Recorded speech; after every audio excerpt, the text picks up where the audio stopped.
قربانی گھر کے کسی ایک شخص کی طرف سے ہو سکتی ہے یا سب گھر والوں کی طرف سے؟ اگر ہر کوئی دینا چاہتا ہے تو بہت اچھی بات ہے.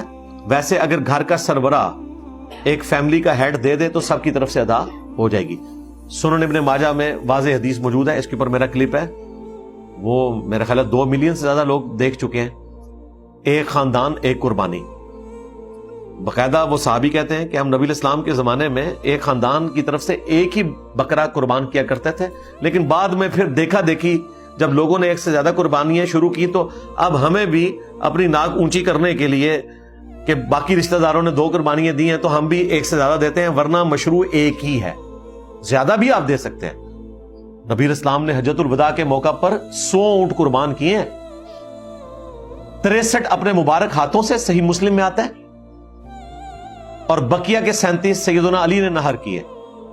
اور مسلم شریف کے الفاظ ہیں، وہ جو لمبی حدیث ہے نبی اسلام کے حج والی 2950 انٹرنیشنل نمبر کے مطابق، جو امام باقر علیہ السلام نے جابر بن عبداللہ سے روایت کی ہے اور امام باقر سے امام جعفر نے روایت کی ہے.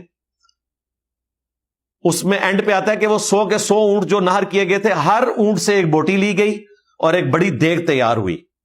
یعنی نبی الاسلام نے ہر اونٹ کی ایک بوٹی لی تاکہ 100 کے 100 اونٹوں کا گوشت ایک جگہ جمع ہو. اور پھر نبی الاسلام نے اور سیدنا علی نے ایک دسترخوان پہ بیٹھ کے وہ گوشت تناول فرمایا.